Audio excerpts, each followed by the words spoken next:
Hello.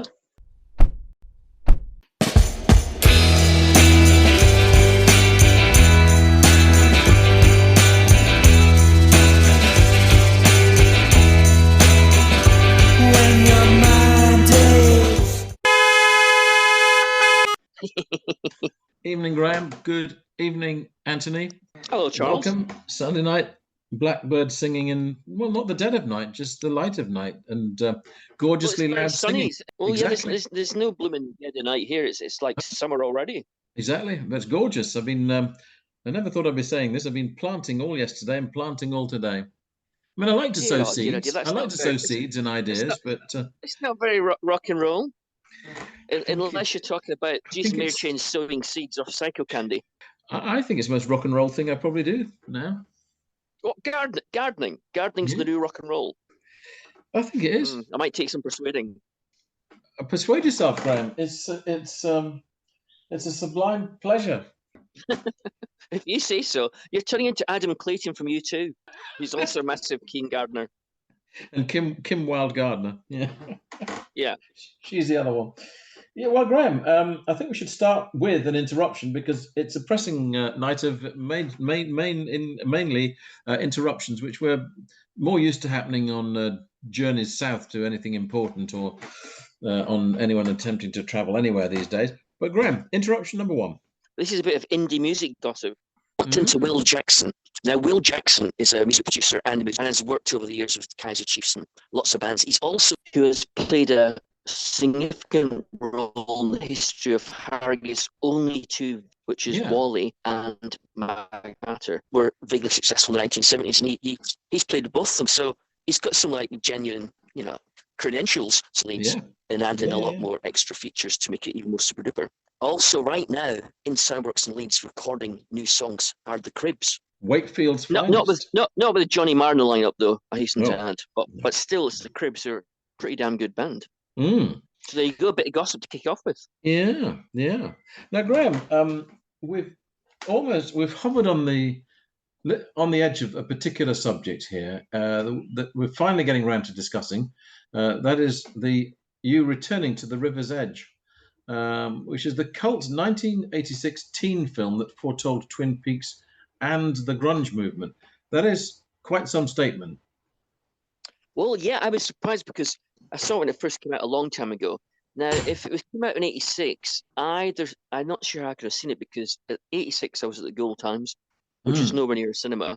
No. So if I saw it in '86 when it was first released in America, I would have seen it then at the National Film Festival because I used to go up every single year, and indeed we both still do. Yeah. But if it came out in '87, when I was at the Harrogate Advertiser for the first time, and I met you, it's not impossible that I saw River's Edge with you in 1987. But I'm only guessing. Yeah. Did you remember River's Edge at all? No, not off the top of my head. And and yet. So I'm trying to think. I can't even think who made it. Can't even think who was in it. But was it part of the Brat Pack surge of films? This is the exact point. You've hit the nail by accident. This was the opposite of the Brat Pack films. Right. Although it came out at the time of like John Hughes films being huge, always about teenagers. Typified best of all by The Breakfast Club. And I sort of like The Breakfast Club, and I like John Hughes films. But despite the fact they were slightly rebellious, they were also very Reagan era America.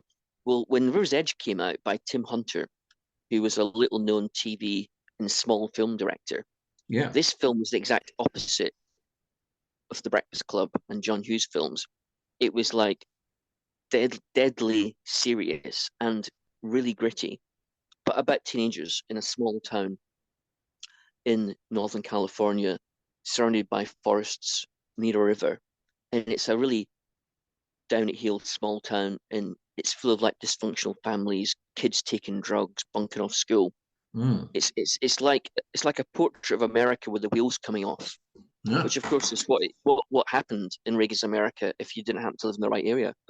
If you lived in the right area and had the right job, you had a great time. Otherwise, a bit like when Thatcher took over in Britain, like if you were in the wrong place at the wrong time in the wrong job, your world was turning darker. And the film's set in that milieu. Yeah. which gives it like a real grain of reality to it.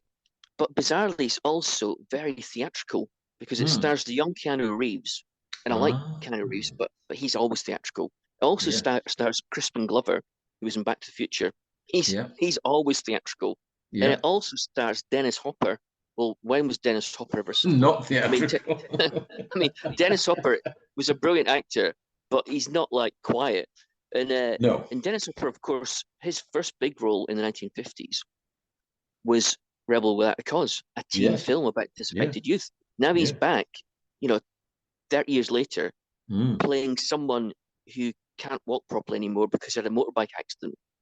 Like he was a character from Easy Rider, which of course he was in Yeah. 1969. Yeah. Of So, course. so it's like the casting of Dennis Hopper ties into the whole history of teen and rebellious films in American history. Mm. And then to make it even more interesting, Crispin Glover, his style of acting is clearly modeled on Dennis Hopper, except a lot more camp. So you've got the real Dennis Hopper, who's not young anymore. You've got the young Dennis Hopper, but in a camp fashion. Then you got Keanu Reeves. So already you're off to like an interesting start. Yeah. Yeah. Yeah. And then And then what the I mean, you script, mentioned yeah. that the potential influence on the grunge scene. So was there a grunge soundtrack to the film, or did it just Well, predate yeah, that, or actually there's if you like, the fashion side of grunge, by which I'm thinking of everything. the It fashion taps at the whole sense of lot. a Kurt Cobain. It taps at the whole lot. I mean, the Mm. soundtrack is songs by Slayer off Yeah. their first two albums before they became Mm. famous, which Yeah. isn't exactly grunge, but when you No. hear early Slayer, it shares a lot of things in common Mm. musically With it. with Yeah. grunge that's to come along 2 or 3 years later. Yeah. Secondly, the teenagers in the film, they're dressed in torn jeans, they're dressed in long hair but scruffy, they're wearing flannel check shirts, Yeah. they're all nihilistic, they're rebels, but they don't have any hope of any rebellion achieving anything. Mm. They're completely without any hope whatsoever, which of course is entirely grunge. And it Mm. really is like it's like if this had come out in 1990 or 91 or 92, you would have said, "Ah, yeah, a grunge movie. It's just tapping into grunge to make Yeah. some money." But this is like 3 years before grunge got big, maybe 4 years. So Mm. it's quite prophetic, and it's also very much like Twin Peaks, and Mm. it's very now River's Edge came out in 1986. That's the same year that Blue Velvet came out. Blue Yeah. Velvet is like a posh version of River's Yes. Edge. River's Edge is like a more gritty version, but they both Yeah. share common things. They show the underbelly of America. Mm. They're set in a small town. They're near forests. They're near a river.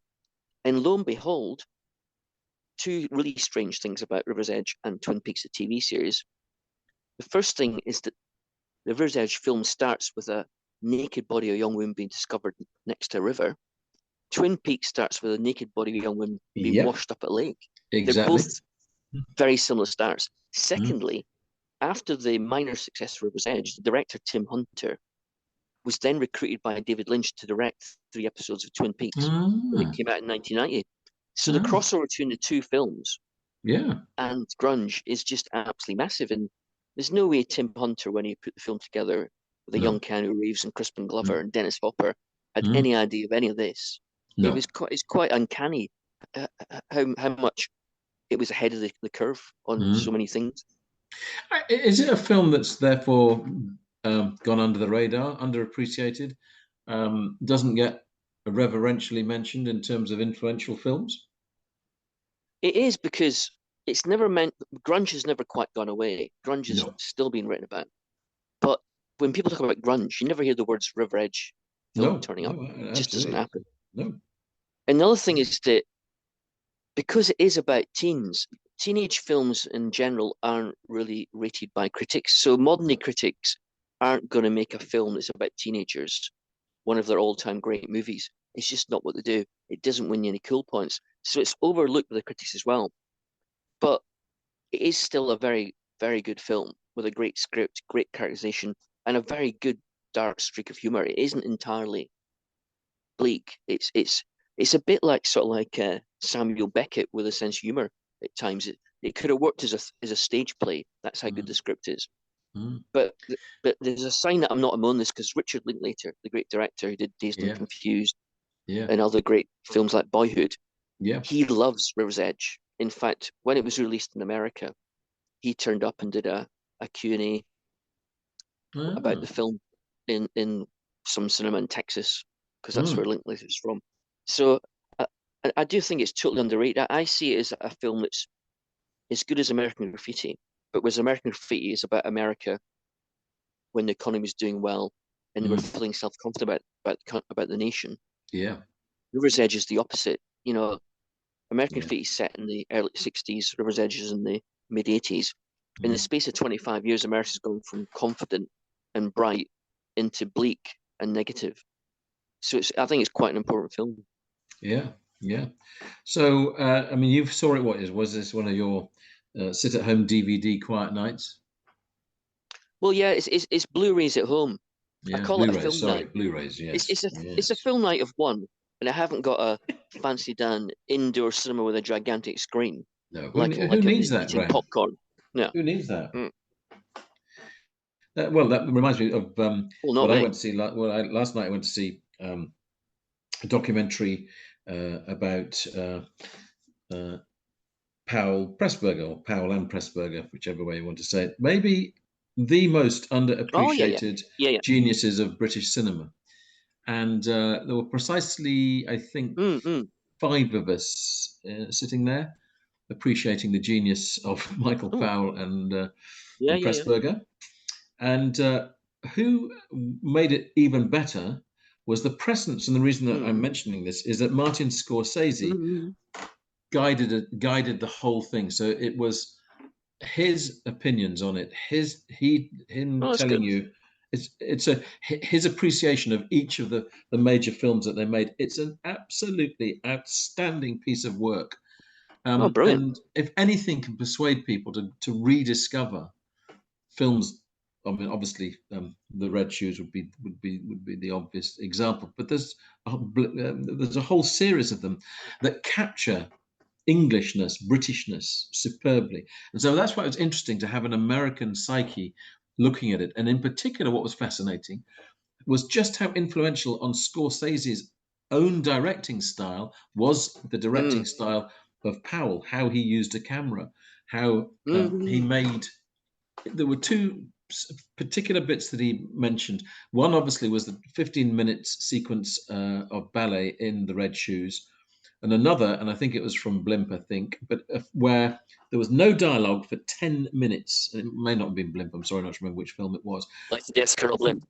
Mm, But mm. I think it wasn't that one. But anyway, one of the films, and no dialogue at all, just the faces and movement.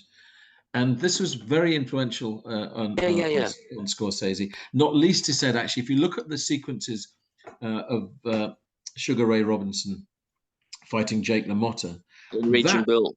yeah, the close-ups, all that style, all the balletic style of that came from seeing how Powell had used that in the Red Shoes by having Moira Shearer, the Ah. ballet dancer, in the lead role.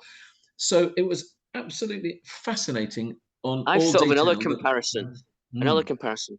If you mm, watch Black Narcissus by Powell and yeah, Pressburger, yeah, it's got a sort of fevered, over emotional, yeah, hothouse atmosphere yeah, in both the acting and the colours that are used and mm, direction.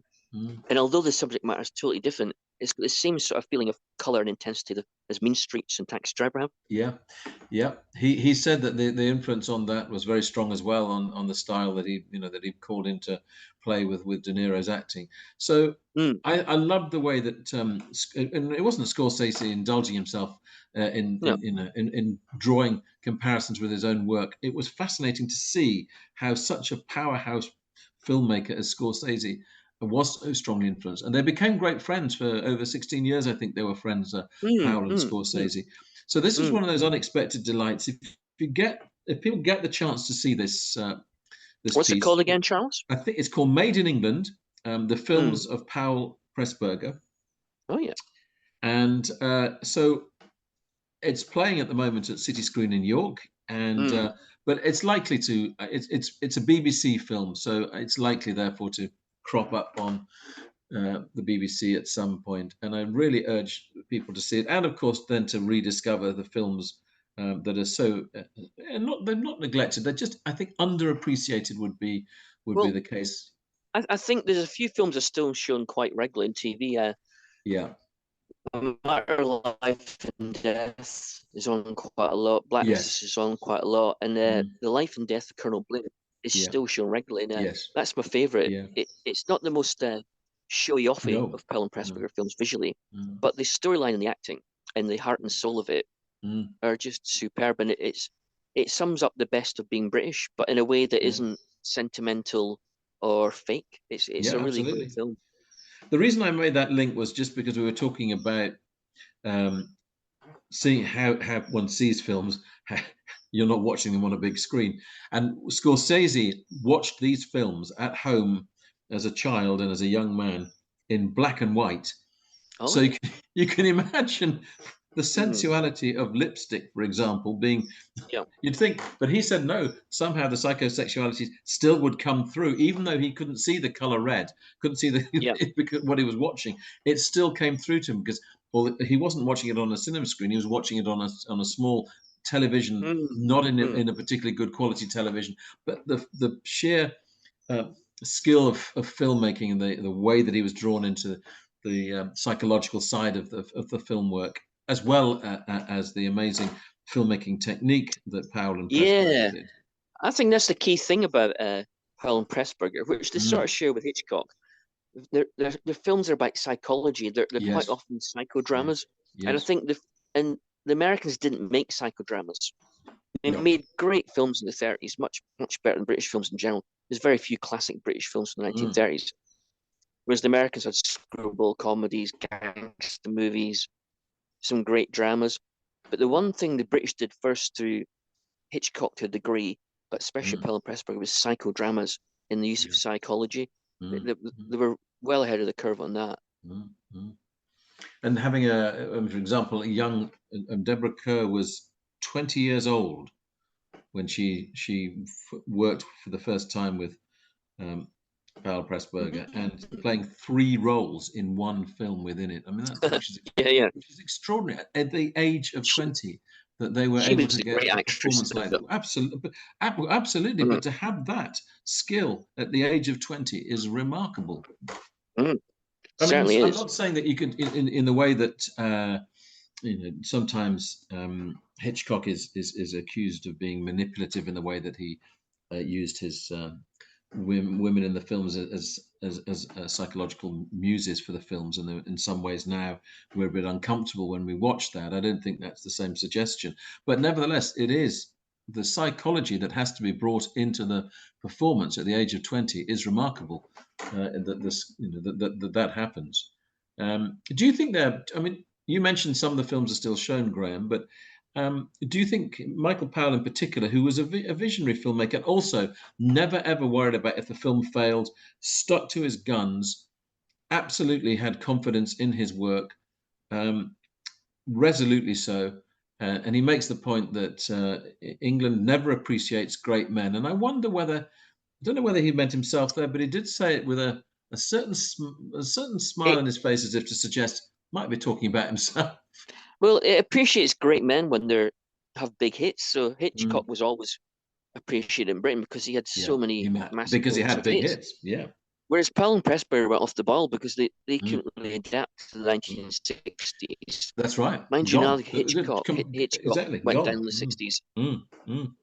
And Nicholas Roeg, who I think's in the top 5 greatest British film directors of all time, he's never quite got the credit that he's got for being a great film director. Again, it's partly because he hasn't really had that many big box office hit movies. And the British like winners, really. I mean, I think it's fascinating. Although they do like losers in the real world. In the world of history, they like losers. I mean, I think the fact that I don't want to use the word revere to say what Scorsese feels about them as filmmakers, but I think that when as great and influential a filmmaker as Scorsese makes the judgments that he does, that says a lot to me, that he felt compelled to make a film like this.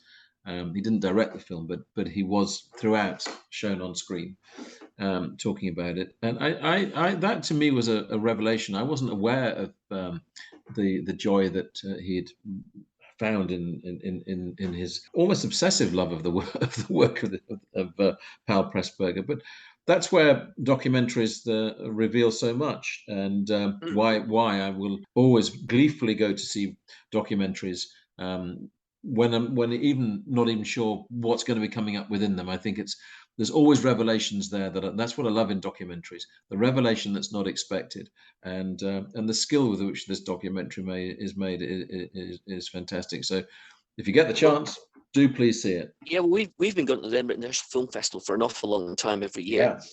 We always see one or two documentaries because documentaries are great. Yeah, absolutely. And so that's a recommendation of the moment. Graham, I would like you to do another interruption because you're bursting with interruptions at the moment.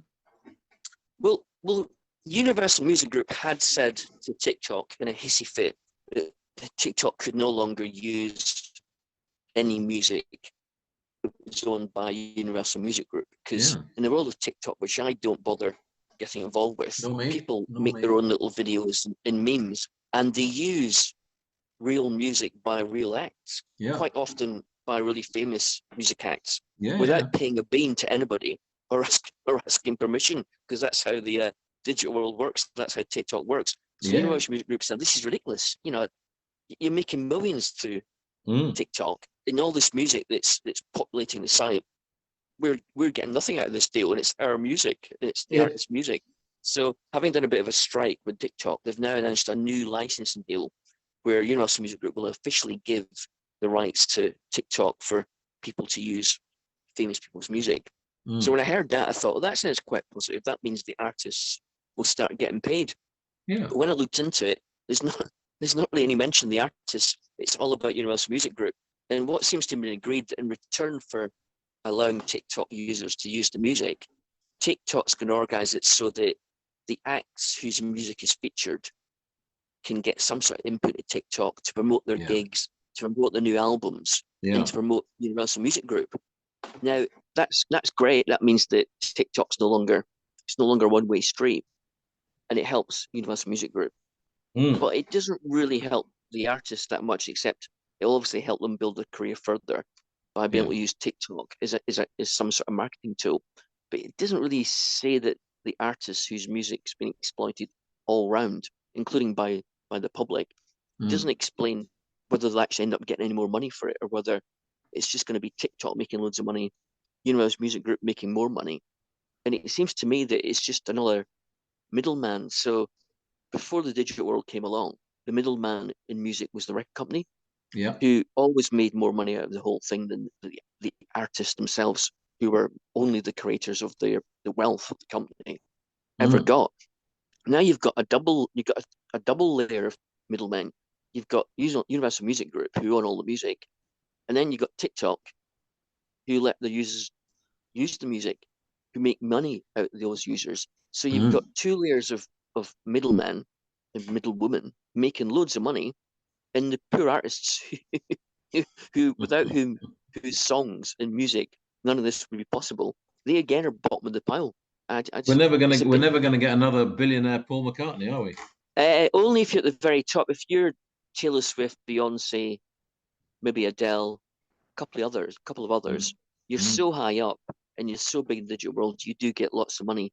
So that tiny percentage might do, So we'll see what happens with the TikTok and the wonderful dangers apparently of TikTok, according to those who are convinced that the Chinese world is taking over. We'll watch with increasing concern. I think it's fair to say, if we believe our politicians, of the increasing dangers of everything from that world. But when it comes to the digital world, spend more on defence and yet more on defence and less on the arts. And let's see their studios in Leeds suddenly being swallowed up and removed from what they've been used for. Let's see the Summer Hall in Edinburgh suddenly not going to be what it has been all this time, and turned into something else. And another very worrying trend that seems to be starting, because you can't make as much out of the arts as you can make out of other things. So let's just create more flats, more student places to live, and let's keep knocking back artistic endeavours. Well, that's a great rant, Charles. Concerns. I like that. Maybe we should start a new campaign: paintbrushes, not bombs. I'm entirely in favour of that, Graham. Anyway, you are right, but as far as I'm concerned, when it comes to like security and capitalism and the arts, I'm obviously worried about Chinese influence, but the British and the Americans have got nothing to crow about. No, sorry, I wasn't trying to make any Chinese links to what's happening in studios in Leeds, nor what's happening to the Summer Hall in Edinburgh. I'm just worried that this is going to be something that's just creeping in and is somewhat concerning, where artists suddenly find that they can't use the spaces that they've been using, and as ever, much like those who used to be looked after carefully in institutions, if there were mental health problems, were just dumped on the streets.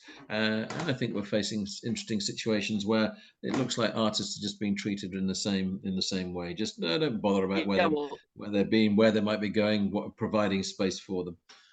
They were either dumped in the streets or they were given a job in the cabinet. Absolutely. Now, Graham, you were less than thrilled about the fact that I said I was going to go and see Paloma Faith. Paloma Faith, yeah, but I last saw. Well, I've seen Paloma. This is probably the third time I've seen Paloma Faith.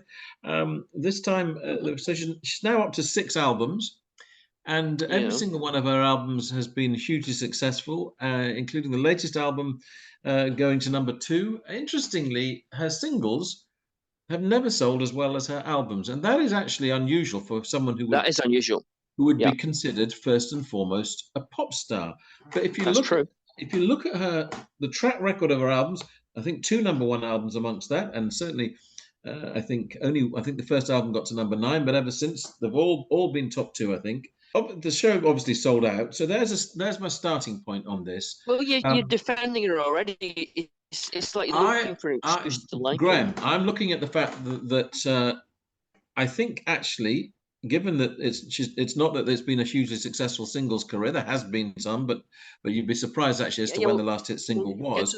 Maybe there is a more serious element to why people like Paloma Faith and how they connect. Okay, what is it then? Because that would surprise me.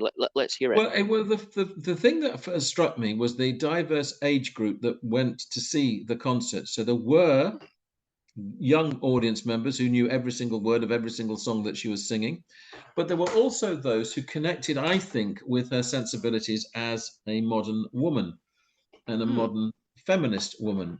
And the way the show was structured, very, very deliberately, so done in 2 halves. The first half was entirely the new album, which has, I think, 17 tracks on it.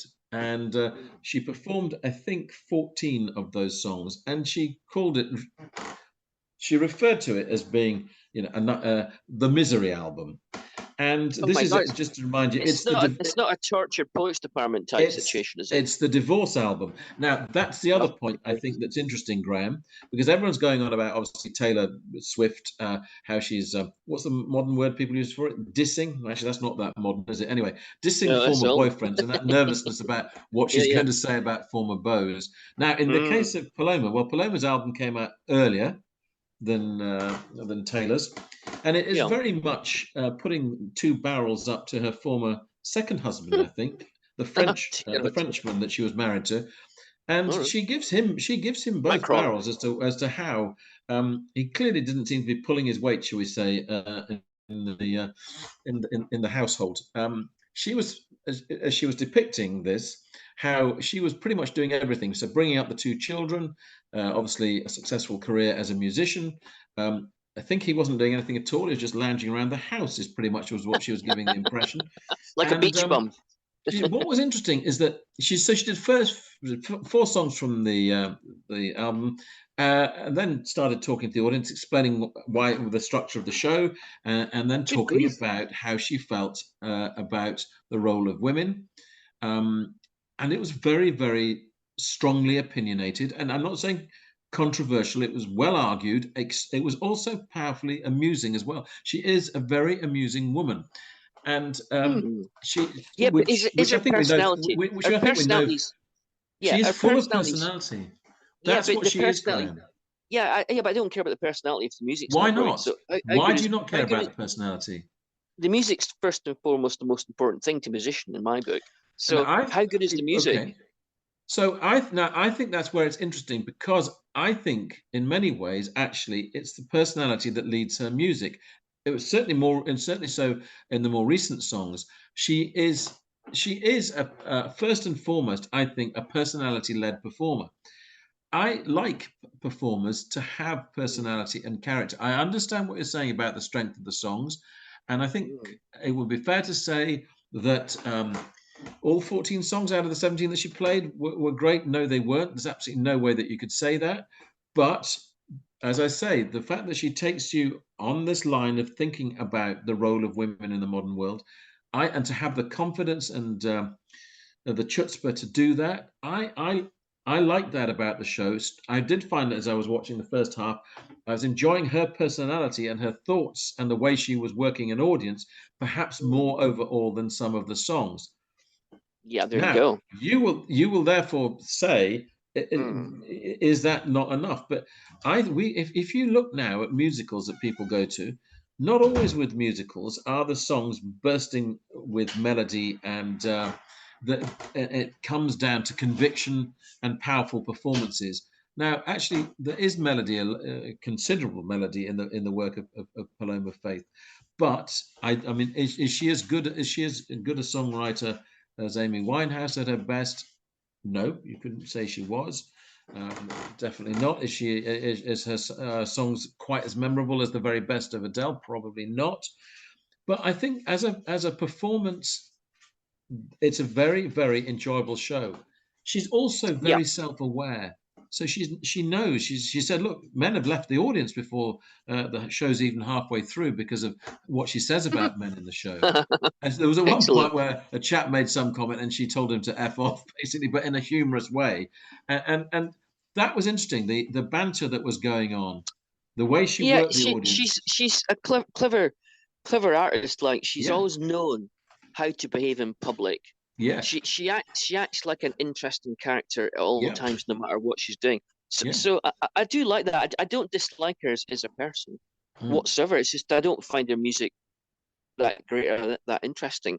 And to do a I, slight diversion, I was at a gig in Leeds at the Broodnow Social Club, which is about as far away as you can get from Paloma Faith. And it was yeah, a free gig for three guitar bands, and it yeah, was sort of variously influenced by post-punk, Idols, and Velvet Underground. And there were yeah, three very they were different in style in places, but there were three very very good guitar bands. And it was great watching their guitar to play live at the Broodnell. mm, And there was three bands on. There was a Splint headline, Martial Arts started, and 113 were in the middle. Great live bands. But when I shut my eyes and just imagined buying an album with those tracks on it, I yeah, realized that none of the songs were particularly strong. There weren't mm, any good choruses. The mm, melodies weren't hook lines weren't that brilliant. I was basically admiring them, their stagecraft and their yeah, instrumental yeah. prowess. I wasn't enjoying. There wasn't songs there really to enjoy. So I thought I'm not going to be buying your records, even though No, I enjoyed you live.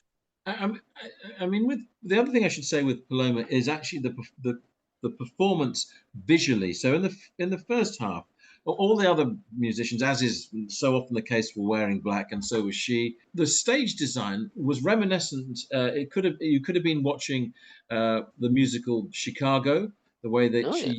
yeah, the colors that she used. And also steps that were there, so that she would use bright white and she would use bright reds. And she, as I say, was wearing black. Then in the second half, they remained in black, and she wore a gold dress. So you had the contrast. But Mm. visually, it worked really well. Always, it was a very strong sense of presentation, not complicated, not over flash, just using the color palette that she did in a very, very effective way. And then obviously the Mm. second half was all the pop bangers, the hits that she has had the best album tracks. Some of the songs also where she's done collaborative songs, and it worked very well. I think she judged which ones to play when very well in that second half, and again she was amusing company. So I get the point, Graham. Not the top rank of English songwriters, or not the top rank of English voices by any means, but actually as a pop package and as a solo performer within that, I think she's well worth. I think I really enjoyed the night, and I wasn't necessarily expecting to do so, but I did. Okay, well, I'll accept the fact she's a real pro. I'll accept the fact great personality. I'll accept the fact she puts on a good show. Yeah. But I'm going to ask you one question, Charles. Yes. Are you going to buy the album? So I'm not going to buy the new album because, and I know that backs your argument, and I understand that. I'm not.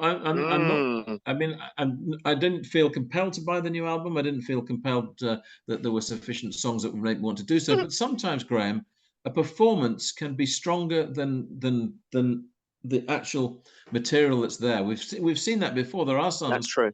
And I think that overall, because I like the way that she, as I say, she put it into the two halves. I thought that was quite a brave thing to do. I know there are. I mean, when I went to see Beth Orton, she played her entire new album, and every single song from the album was weaved into the set, and that's not alone people doing that. I think it was absolutely fair enough to do that. It is her making a serious statement about how she feels about things now, not just being a pop queen, much more than that, and actually thinking about how she can influence how people think, the state of attitudes towards women, and she's pretty persuasive in how she talks, and I think that it's good that she does that, and she did it to an audience. She's always persuasive. Yeah, she's absolutely. She's also she's not going to back down. No. Oh, that you're absolutely right, Graham. She does not. That is not in her nature. I mean, there wasn't a situation. I wouldn't call it a heckle where this chap, made the noise or whatever. But she could take on anyone in an argument. And that's why actually some of the techniques remind me to some extent of stand-up comedy. I think she has that to her. So I say, Graham, have faith in Paloma. Well, yeah, keep the faith.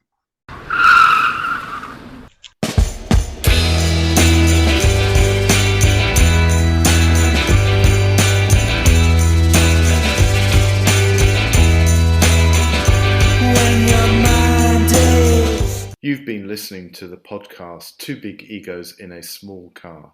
Your hosts were Graham Chalmers and Charles Hutchinson. This was a Baltic sub-production.